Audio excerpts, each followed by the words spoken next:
ಬೆಳೀತಾ ಇದ್ದಂತೆ ಕಲೆಗಳು ಇಡೀ ಪ್ರಪಂಚದಾದ್ಯಂತ ಕಲೆ ಇರಬೇಕು, ಮತ್ತೆ ಒಂದು ಬಡವರಿಗೆ ಮತ್ತೆ ಒಬ್ಬ ಬಲ್ಲಿಗರಿಗೆ ಒಂದು ಏನೋ ಒಂದು ಕರ್ತವ್ಯ, ಒಂದು ನಿರ್ವಹಣೆ ಕರ್ತವ್ಯ, ಒಂದು ಬೇರೆ ಒಂದು ರೀತಿಯಲ್ಲಿ ಒಂದು ಕೆಲಸ ಕಾರ್ಯಕ್ರಮಗಳಿರ್ಬೇಕು ಅಂತಂದ್ರೆ ನಮ್ಮ ಸಮರ್ಥವಂತ ಯುವಕರು ಬೆಳಿಬೇಕು, ಮುಂದೆ ಮಿನಿಸ್ಟರ್ ಆಗಬೇಕು, ಮುಖ್ಯಮಂತ್ರಿಗಳಾಗಬೇಕು. ಹಾಗಾಗಿ ಜೋರಾದ ಚಪ್ಪಾಳೆ, ದೇವರು ಆಂಜನೇಯ ಒಳ್ಳೇದು ಮಾಡಲಿ.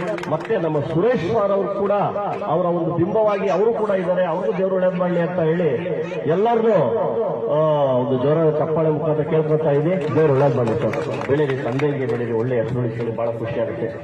ಒಂದು ಸನ್ಮಾನ ಸಾರಿಗೆ ಈಗ ನೆರವೇರುತ್ತೆ, ಬಹಳ ಖುಷಿ ಆಗ್ತಾ ಇದೆ. ನಮಸ್ಕಾರ.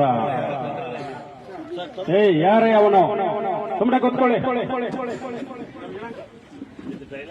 ನಮ್ಮ ಕರುನಾಡಿನ ಚಕ್ರವರ್ತಿ ಸಮರ್ಥ ಸರ್ ಇಂದು ದಾವಣಗೆರೆಗೆ ನಮ್ಮ ಎಂ ಸುರೇಶ್ ಸರ್ ಅವರ ಮನೆಯ ಗೃಹ ಪ್ರವೇಶ ಹಾಗೂ ಸ್ನೇಹಿತರ ಸ್ನೇಹ ಮಿಲನ ಕಾರ್ಯಕ್ರಮಕ್ಕೆ ಆಗಮಿಸಿದ್ದಾರೆ. ನಮಗೆ ಹಾಲು ಕುಡಿದಷ್ಟು ಸಂತೋಷ ಆಗಿದೆ. ತುಂಬು ಹೃದಯದ ಧನ್ಯವಾದಗಳನ್ನು ಅವರಿಗೆ ಅರ್ಪಿಸ್ತೀವಿ. ಅಭಿನಂದನೆಗಳು, ಅಭಿನಂದನೆಗಳು, ಅಭಿನಂದನೆಗಳು. ಇವತ್ತು ಎಷ್ಟು ಖುಷಿ ಆಗ್ತಾ ಇದೆ ಅಂದ್ರೆ ನಮ್ಮ ಎಂ ಸುರೇಶ್ ಅವರಿಗೆ ಬಹಳ, ನಮಗೂ ಅದಕ್ಕಿಂತ ದೊಡ್ಡದಾಗಿ ಖುಷಿ ಆಗ್ತಾ ಇದೆ. ದಯಮಾಡಿ ಸುರೇಶ್ ಅವರು ಬನ್ನಿ. ನಮ್ಮ ಸಿದ್ದರಾಮಯ್ಯ ಅವರು ಬಂದಿದ್ದಾರೆ, ಜೂನಿಯರ್ ನಮ್ಮ ಇವರು ಕಾಂತಾರ 2 ಅಲ್ಲಿ ಆಕ್ಟಿಂಗ್ ಮಾಡಿದ್ದಾರೆ. ಅವರು ಒಂದು ಮಾತಿಗೆ ಕೇಳ್ಕೊಂಡಿದ್ದಕ್ಕೆ ಅವರು ಕೂಡ ಬಂದಿದ್ದಾರೆ. ಮತ್ತೆ ನಮ್ಮ ಅಜಾಂಪುರ ಮೂರ್ತಿ ಸರ್ ಅವರು ಈಗಿನೂ ಆಗಮಿಸಿದ್ದಾರೆ, ಅವರು ಕೂಡ ಕಲಾವಿದರು.